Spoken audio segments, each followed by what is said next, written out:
Meus irmãos e irmãs, que a paz do Mestre Jesus esteja em nossos corações. É com muita alegria que aqui estamos novamente, atendendo a uma solicitação, com muita alegria, dessa casa de caridade, que é a Associação Beneficente Bezerra de Menezes, para mais uma vez estudarmos a doutrina dos Espíritos. Essa doutrina consoladora, essa doutrina que nos acolhe, que nos instrui e, principalmente, que nos possibilita a compreensão desse mundo em que vivemos, desse mundo de provas e expiações, esse plano de tantas aflições, principalmente a que vivemos nesse momento, decorrente dessa pandemia, né? Porque para muitos é tão difícil entender, né, por que vivenciamos tantas dificuldades. E se nós não olharmos pela ótica que o Cristo nos ensinou, né, que esse é um mundo de aflições, mas aflições decorrentes da nossa própria construção, de tudo aquilo que fizemos no passado, seja o passado recente, ou seja um passado mais remoto, outras encarnações, mas que tudo aquilo que vivenciamos é decorrente do nosso livre-arbítrio, dessa capacidade que todos possuímos de construir o nosso futuro diante das nossas ações. E muitas vezes, quando dizemos, diante de uma grande dificuldade, que Deus está nos castigando, é fruto da nossa ignorância. É fruto do fato de que não percebemos que a todos é permitido, a todos é dado a possibilidade de agirmos segundo a nossa vontade. Mas como Jesus nos ensinou, a cada um segundo suas obras. Ou seja, tudo aquilo que fazemos tem um retorno. Se agirmos pelo bem, o retorno será o bem. Mas, se agirmos em desacordo com as leis naturais, com aquelas criadas pelo Pai Criador, para a nossa própria felicidade, acabamos recebendo de volta algo que verdadeiramente não nos agrada, mas que nada mais é do que a lei do retorno, do que aquela que nos permite resgatar as nossas dívidas, para que todos possamos seguir no caminho da evolução, cada vez aprendendo mais e entendendo qual é o nosso verdadeiro papel nesse plano.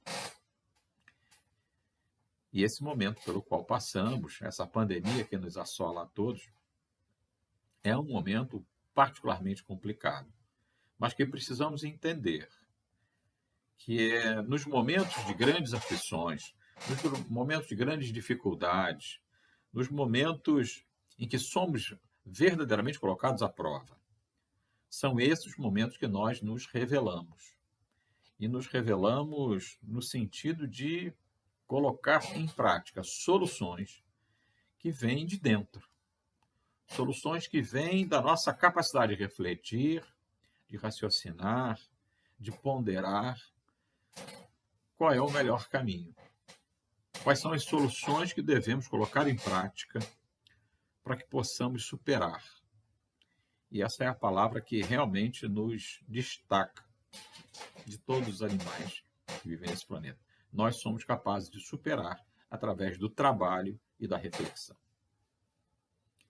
E nesse momento onde vamos estudar um trecho do Evangelho segundo o Espiritismo, lá no capítulo 14, cujo título é Honrai vosso pai e vossa mãe, onde Allan Kardec vai trabalhar a questão da família e das relações interpessoais dentro da família.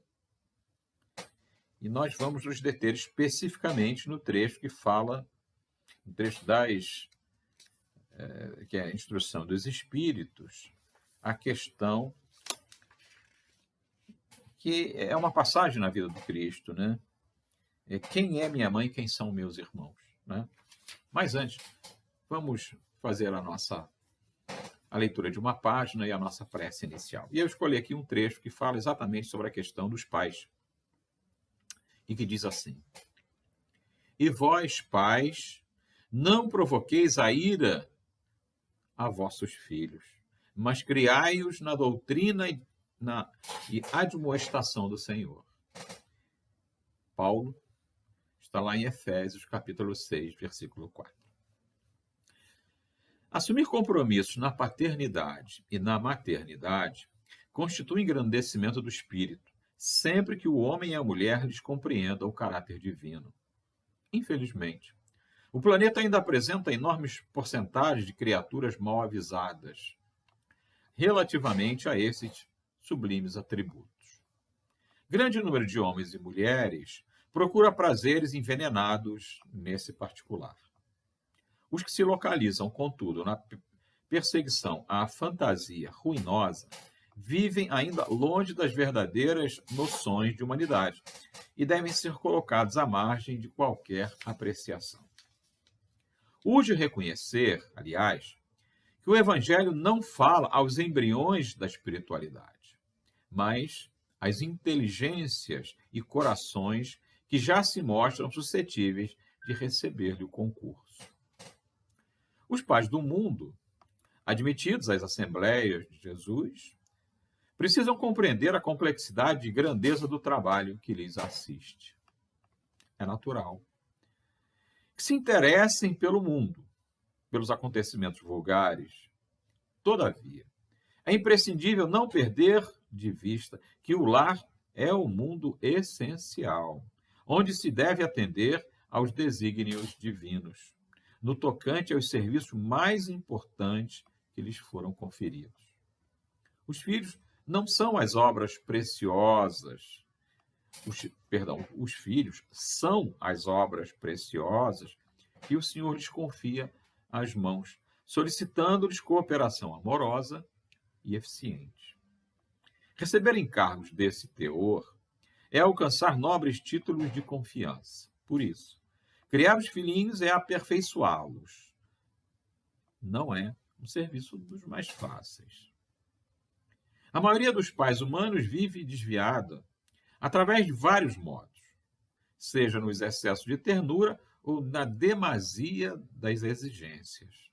Mas, à luz do Evangelho, caminharão todos no rumo da Era Nova, compreendendo que, se para ser pai ou mãe são necessários profundos dotes de amor, à frente dessas qualidades deve brilhar o divino dom do equilíbrio. Pelo médium Francisco Cândido Xavier, do livro Vinha de Luz, de Emmanuel. Deus, Pai Criador do Universo, aqui nos colocamos e nos reunimos em Teu nome, para buscar a melhor compreensão, à luz do Evangelho de Jesus, do mundo em que vivemos. Buscamos nas nossas reflexões compreender e praticar o que o Mestre nos ensinou, amando ao próximo como a nós mesmos e a Deus sobre todas as coisas. Por isso, rogamos a tua bênção. A ti, Mestre Jesus, agradecemos por aqui ter estado há 2000 anos presencialmente nos ensinando o verdadeiro caminho da luz, o caminho do amor, do perdão e da caridade, com toda a humildade necessária para que possamos conviver com todos aqueles que nos cercam em paz e com muita tranquilidade, apesar de todas as dificuldades que vivenciamos. Obrigado, Mestre. Aos nossos mentores espirituais, aos nossos amigos que no plano espiritual nos acompanham, nos acolhem, nos intuem, para que prossigamos essa jornada, cumprindo a nossa missão, para que um dia saiamos dessa vida melhor do que aqui chegamos. Nossos agradecimentos e que possamos, neste momento de estudo, compreender aquilo que vamos ler, mas, acima de tudo, colocar em prática todo aquele amor que o Cristo nos ensinou, amando sempre a todos. Que assim seja. Graças a Deus. Então, como eu dizia, nós vamos estudar um trecho do Evangelho segundo o Espiritismo, que é um dos livros colocados por Kardec para que nós possamos nos aperfeiçoar moralmente. E esse capítulo vai nos tocar profundamente na questão das relações interpessoais dentro das nossas famílias. E nós vamos estudar um trecho que é daqueles controversos na vida do Cristo, né? Muitas vezes o Cristo nos passou mensagens, mas que precisavam ser refletidas. Mensagens que precisavam ser muito bem analisadas para que nós possamos conhecer a essência das suas mensagens. E esse trecho ao qual me refiro diz assim: E tendo vindo para casa, reuniu-se aí tão grande multidão que eles nem sequer podiam fazer sua refeição. Sabendo disso, vieram seus parentes e se apoderaram dele, pois diziam que perdera o espírito. Entretanto, tendo vindo sua mãe e seus irmãos, e conservando-se do lado de fora, mandaram chamá-lo. Ora, o povo se assentaram em torno dele e lhe disseram: Tua mãe e teus irmãos estão lá fora e te chamam. Ele lhes respondeu, Jesus, né? Quem é minha mãe e quem são meus irmãos? E perpassando olhar pelos que estavam assentados ao seu derredor, disse: Eis aqui minha mãe e meus irmãos. Pois todo aquele que faz a vontade de Deus, esse é meu irmão, minha mãe, minha irmã. Ora, ouvindo friamente essas palavras, a gente pensa, mas será que Jesus estava nesse momento desprezando a sua mãe, desprezando os seus irmãos? É óbvio que não. É óbvio que essa mensagem, a mensagem que ele queria passar naquele momento, era a mensagem de que, na verdade, nós formamos uma grande família, que é a família humana. E aí Kardec vai nos esclarecer dizendo: singulares parecem algumas palavras de Jesus, por contrastarem com a sua bondade e a sua inalterável benevolência para com todos, né?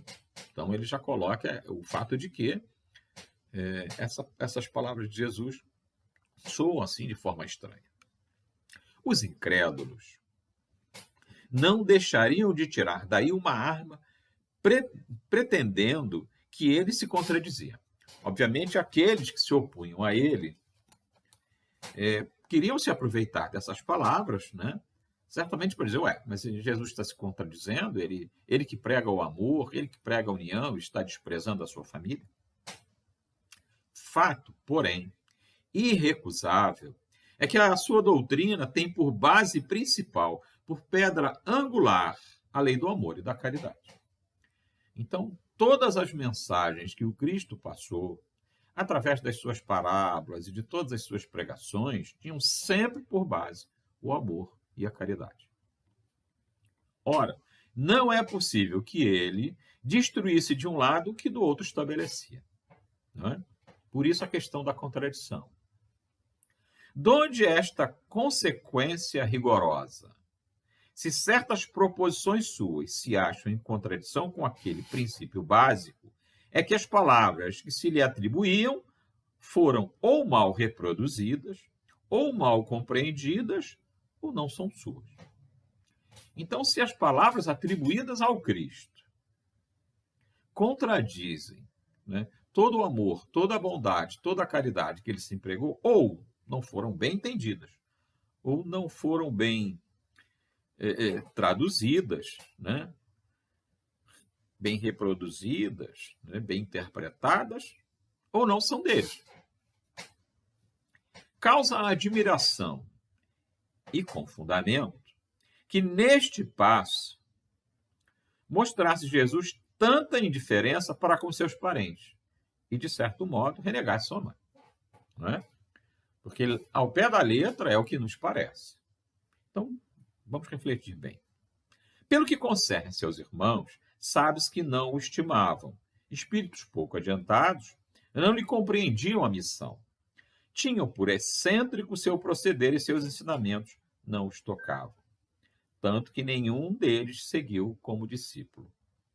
Disse-ia mesmo que partilhava até certo ponto das prevenções de seus inimigos.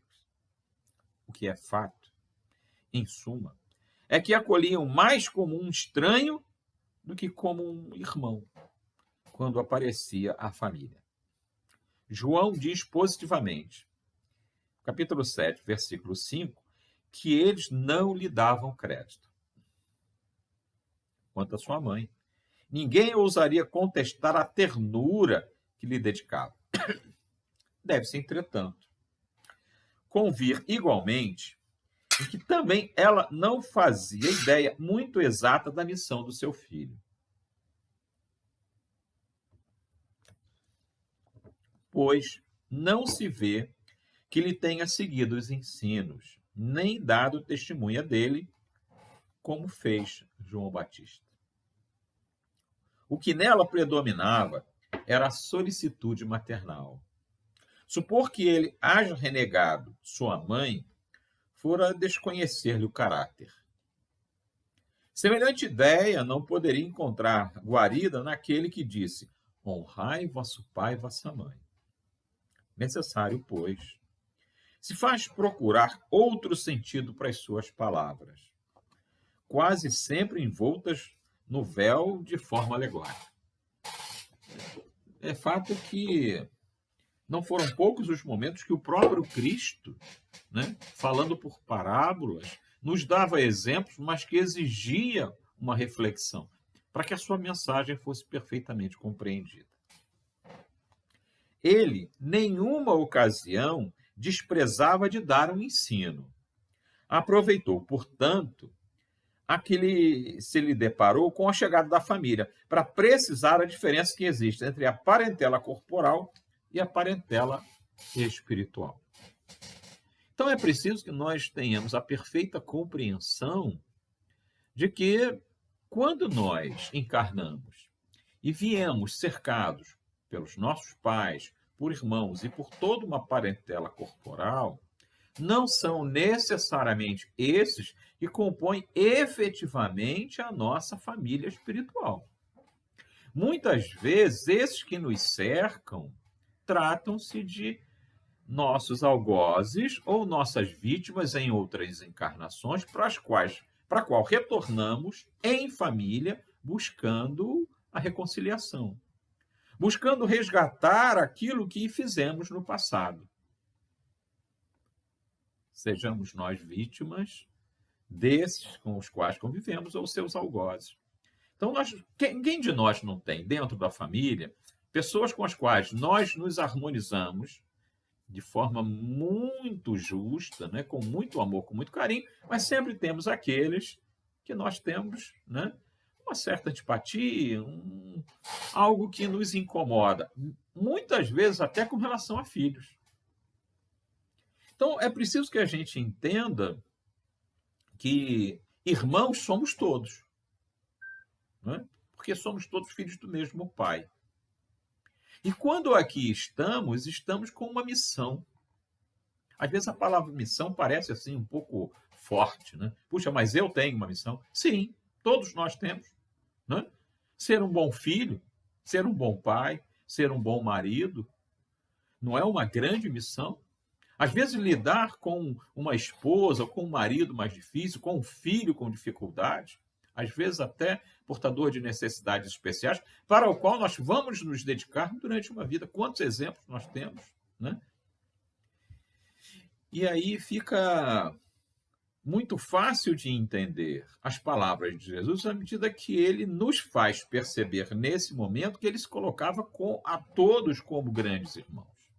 E aqueles com os quais formaram, na sua vinda ao plano físico, como sua mãe, seu pai, seus irmãos, eram, na verdade, pessoas muito queridas, mas eles, com todos aqueles que os cercavam naquele momento, formavam a sua grande família. Então, nós precisamos olhar para todos aqueles que nos cercam de forma a não identificar nesse ou naquele inimigos. Esse ou aquele pessoas com as quais nós constantemente estamos nos degladiando, seja em qualquer ambiente, seja dentro do lar, mas seja nos diversos ambientes que nós frequentamos. Um ambiente de trabalho, por exemplo, né?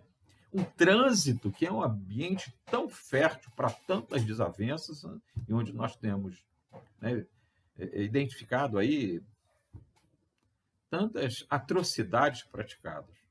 Qualquer que seja o ambiente em que estejamos, nós temos irmãos ao nosso lado. Então, identificar na grande família da humanidade diversos, quaisquer que sejam aqueles que estejam ao nosso lado, por motivos mais diversos possíveis, são pessoas que merecem todo o nosso respeito, todo o nosso acolhimento, independente de ser ou não da nossa religião, de ser ou não da nossa etnia, né? Irmãos somos todos. E quando a gente olha, né, e não precisamos ir longe na história da humanidade, vamos no momento presente, momento até que estamos vivenciando lá no Afeganistão, onde irmãos se degladeiam, né, se matam, e muitas vezes em nome de Deus. Ou seja, equívocos diversos que acontecem nesse momento, em todos os lugares do planeta, onde a gente identifica que são espíritos diversos em estágios evolutivos diferentes, que aqui estão buscando resgate, mas que não compreendem e, por isso, praticam tantas atrocidades. Muitas vezes, né? E uma vez, num momento de estudo nosso, lá na nossa casa, no Ernesto Fagundes Varela, estudo do ESD, né? do Ensino Sistematizado da Doutrina Espírita, nós nos questionamos, será que realmente estamos num plano de provas e expiações ou ainda estamos num plano primitivo? Porque muitas vezes vemos situações de tão baixo nível que a gente se assusta, né? Que a gente se surpreende. Estamos realmente num plano de provas e expiações? Mas sim, estamos. Mas mesmo nesse plano, ainda onde o mal é predominante, muitos espíritos atrasados aqui estão buscando resgate, tendo a oportunidade do resgate. Mas eles não compreendem isso, eles não percebem isso. E apegados a esse mundo material e materialista, acabam cometendo seus desvios de conduta. E até num trecho do livro de Divaldo, ditado por Joana de Ângeles, intitulado O Mundo e Jesus, Joana de Ângeles coloca um trecho que eu acho dos mais interessantes para a nossa reflexão, quando ela diz que o mundo é devorador. O mundo é devorador. O que ela quis dizer com isso? Nós vivemos num mundo que nos devora à medida que nos coloca situações de facilidades, de prazeres, convites dos mais diversos ao consumo, a vida material e materialista. E nós nos deixamos levar. Nós somos devorados por esse mundo de falsas oportunidades. E aí nos permitimos, porque o nosso livre-arbítrio é o senhor das nossas ações. E é aí que nós construímos um futuro que será bom ou ruim segundo as nossas ações, né? Ou seja, nós vamos receber de volta tudo aquilo que damos ao mundo e a nós mesmos. Por isso, a questão da família, né, e a questão das interpretações que damos às mensagens de Jesus precisa ser feita com muita reflexão. Oportunidade nós temos. Oportunidades nos são dadas todos os dias, inclusive quando encontramos as dificuldades, quando encontramos pessoas difíceis nas nossas vidas, que muitas vezes estão ali colocadas exatamente para nos oportunizar a reflexão, a tolerância, a calma, o equilíbrio emocional que precisamos ter nos momentos de conflito. O problema é que nem sempre nós nos damos conta disso. O problema é que nós colocamos em prática a lei de Talião, né?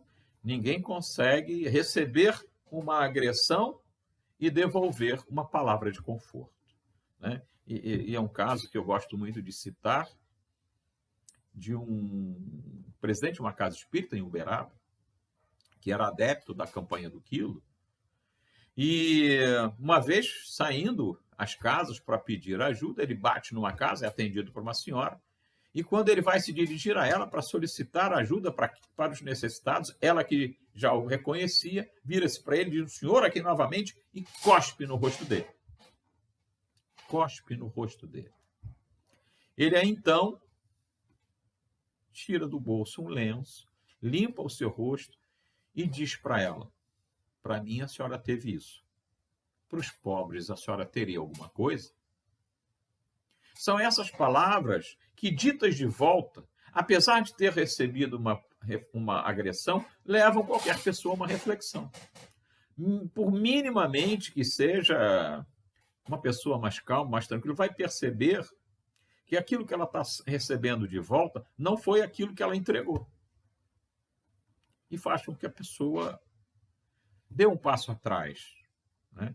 Reflita sobre a sua forma de agir e tente mudar o seu comportamento. E é assim que nós temos que olhar para as mensagens que o Cristo nos deixou. Nós formamos uma grande família. Nós somos todos irmãos, irmãos filhos de um mesmo Pai. E os exemplos que o Cristo nos deixou de amor ao próximo, como ele disse, amai o próximo como a ti mesmo e a Deus sobre todas as coisas, precisam ser muito bem compreendidos e colocados em prática. Que nós possamos refletir sobre essas palavras e sempre que lemos o Evangelho, possamos pensar duas vezes naquilo que ouvimos e pensar com o amor, com o carinho, com a dedicação, com toda a misericórdia que o Cristo nos deixou, porque ele era só amor. E as suas palavras não podem, em momento algum, representar qualquer dádiva, qualquer legado de agressividade ou de irresponsabilidade, mas tão somente palavras de amor e caridade. Por isso é que nós queremos deixar a todos os irmãos aqui presentes que, nesse momento, apesar de todas as dificuldades, apesar de estarmos nos despedindo de muitos companheiros em humanidade, decorrente dessa pandemia, precisamos entender que é cada um segundo suas obras. E nós precisamos colocar em prática o amor, para que possamos receber igualmente o retorno do amor que todos nós devemos e podemos fazer jus. E aqueles que se vão, que possam ser amparados pelo plano espiritual. Também já perdi alguns irmãos muito queridos, mas a melhor metáfora que eu conheço para o desencarne é aquela que nós imaginarmos que estamos numa grande penitenciária, porque estamos presos no corpo físico e tão limitados nesse plano de provas e expiações. E nesta penitenciária, quando algum irmão já cumpriu a sua pena e vai ser libertado, nós temos que nos alegrar, porque ele já cumpriu a sua pena e está retornando para a liberdade. E desencarnar a retornar para a liberdade. Que o Pai Criador nos abençoe e possa nos dar sempre oportunidade, e a nós o discernimento necessário para compreender as oportunidades que estamos recebendo. Por isso, vamos agradecer mais uma vez ao Pai Criador todas as oportunidades que aqui recebemos. Apesar de tantas aflições, nós estamos sendo oportunizados a cada momento para receber com amor, fé, coragem e superação, vivenciando o necessário para que prossigamos nossa jornada terrena, para que façamos dessa jornada, do berço ao túmulo, uma jornada de evolução. Que possamos seguir as mensagens do Mestre Jesus, amparados pelos nossos mentores espirituais, pelos mentores das nossas casas espíritas que estão conosco, nos fortalecendo, nos intuindo para uma jornada de paz, de luz e de amor. Que façamos das nossas vidas uma vida de luz, uma vida de transformação.